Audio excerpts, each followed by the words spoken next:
On April 4th, 2015, the Storm Prediction Center issued their Day 6 severe weather outlook, highlighting a substantial and widespread risk for severe weather from southeastern Oklahoma to northeastern Illinois, valid through April 9th. Sure enough, at 1:50 p.m., the SPC issued a tornado watch for northern and central Illinois, with a 60% chance of 2 or more tornadoes and a 40% chance of at least one strong tornado.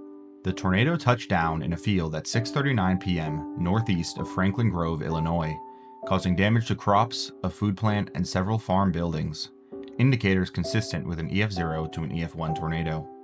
However, as the tornado continued, it soon intensified to EF3 strength, causing severe damage as it entered an area of semi-rural subdivisions to the northwest of Rochelle. Several homes in this area were destroyed at EF3 intensity, with other homes nearby sustaining EF2 damage.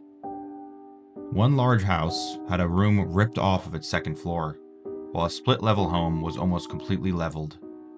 As the tornado entered Deer Creek subdivision, it intensified again to very high-end EF4, with some estimates placed in wind speed at over 200 miles per hour. The tornado began to inflict catastrophic damage to several large homes, some of which were completely leveled and swept from their foundations.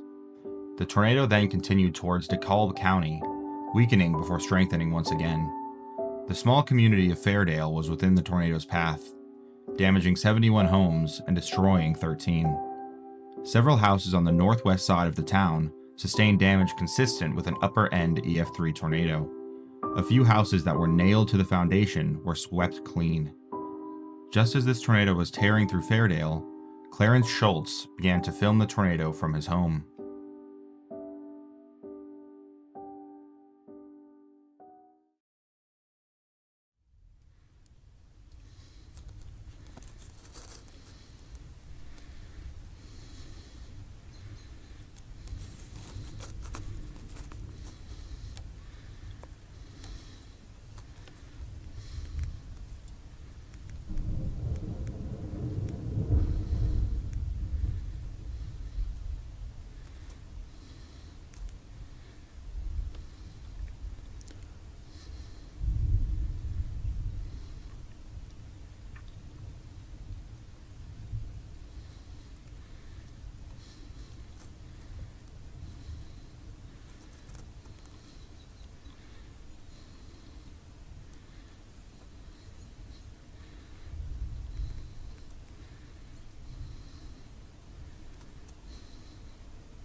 Miraculously, the 85-year-old Clarence survived this encounter, suffering a compressed broken vertebra. Unfortunately, Clarence's 67-year-old wife, Geraldine Schultz, was killed during the violent EF4, along with their neighbor, Jacqueline Closa, the only two to be killed during this event.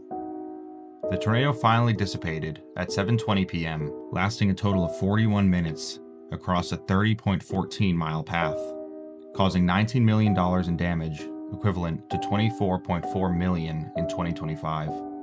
To this day, Clarence Schultz's footage is considered by many to be the best footage of an approaching tornado, and is undoubtedly one of the most terrifying.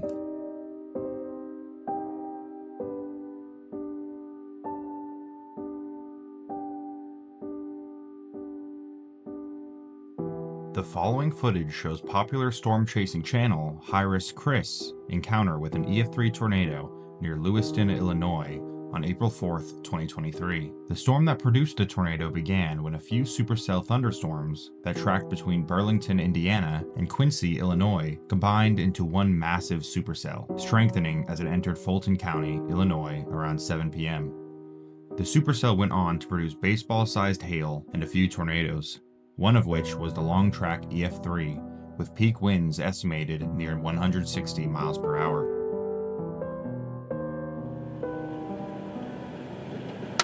Oh, we gotta move. Gotta move. Gotta fucking move.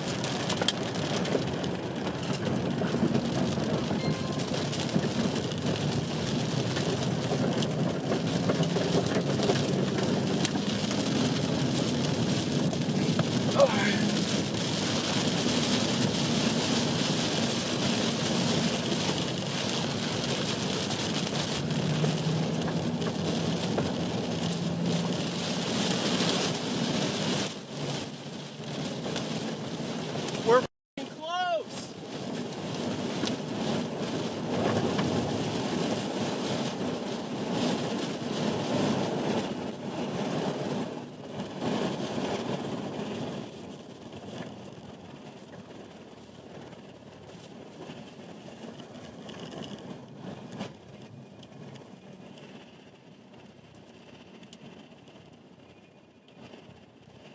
Oh my God!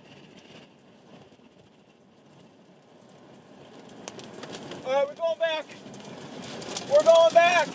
We're going back.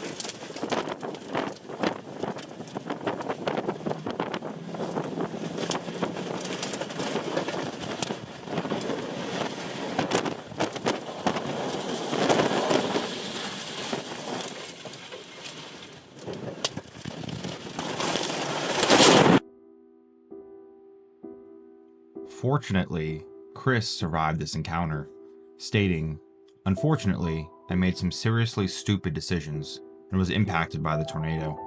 My Toyota Prius was totaled, but I escaped with no injuries. I am lucky to be alive." Chris hopes that other storm chasers can learn from his mistakes. Getting too close to a tornado can easily and very quickly become a life-threatening situation, and others may not be as fortunate as Chris. The Eli, Manitoba EF5 tornado struck the town of Eli in the Canadian province of Manitoba on June 22, 2007. The tornado is known for its unusual path and its rope-to-cone structure, which is unique compared to other F5 tornadoes. The tornado was also unusual because it caused extreme damage during its roping out stage at a mere 35 yards in width, and moved both extremely slowly and especially unpredictably. The tornado tracked primarily southeast, as opposed to the usual northeast, and made multiple loops and sharp turns. The Eli EF5 tornado was both the first confirmed F5 tornado in Canada and the last F5 tornado in the world after the adoption of the enhanced Fujita scale. While several houses were leveled and one swept clean from its foundation, no one was injured or killed by the tornado. Ivan, you wanna come? Oh, is that a roof? Harpoon. Is that building? I guess so. Oh, it's probably a house.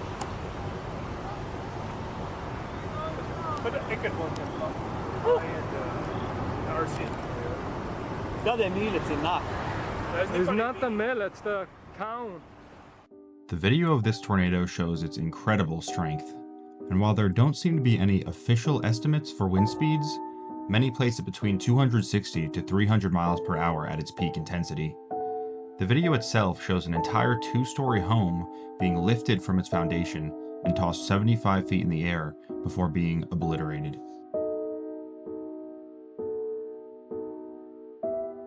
This 911 call took place during the small but deadly tornado outbreak that affected West and Middle Tennessee on the night of March 2nd and into the morning of March 3rd, 2020. The outbreak included a high-end EF3 tornado that hit Nashville and Mount Juliet, and a violent EF4 tornado that impacted areas in and outside of Cookeville. A total of 25 people were killed by the tornadoes, with an additional 309 being injured and more than 70,000 losing electricity.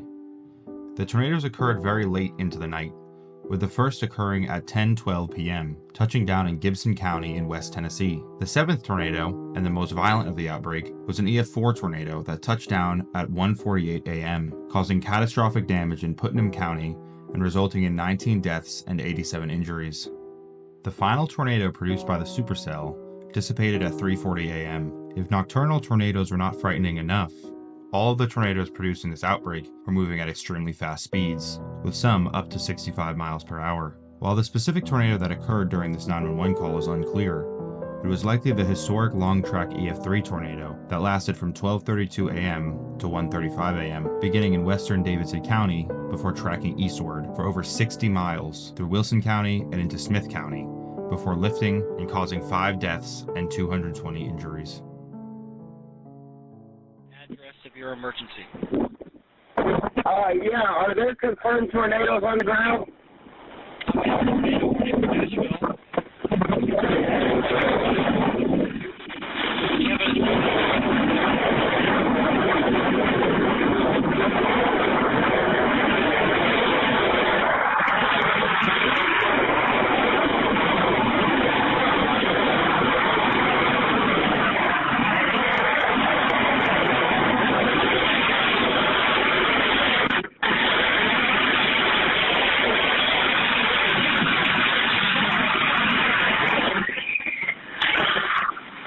Hello?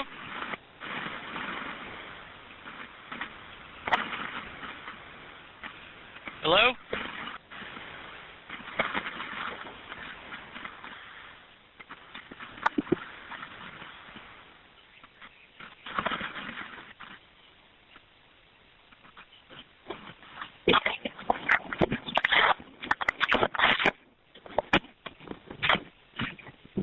Help! Hello, sir. Are you okay? Help! Under the Jefferson Street Bridge. I'm trapped. Okay. What are you trapped under? I don't know. I'm super trapped. I got hit. I don't know if I'm bleeding or anything. I need help now. Okay. Are you near 2nd Avenue underneath the Jefferson Street Bridge? Yes. Okay. What do you mean you're trapped? Tell me exactly what happened. Tornado came through and got us. I'm buried under a bunch of overlap. What are you trapped underneath? I don't know. I can't move. Okay, just stay with me. Help! I'm getting help to you, okay? Help! Okay, you need to calm down. You need to calm down. I'm getting help started to you, okay? Okay. Just stay with me, okay? Help! Okay. There's a bunch of people here. I hear more people yelling help. Okay. Just stay on the line with me, okay? Help, sir. I can't move.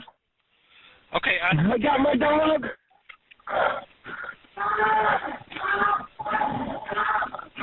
There's a bunch of people screaming. okay. I'm bleeding somewhere. I can feel it. Okay, There's at least 20 people down here. how many people are trapped? I don't know. I can hear a bunch of screaming. You hear a bunch of screaming? Okay. Help! Are there any hazardous materials involved? Not that I'm aware of. Okay. Somebody help!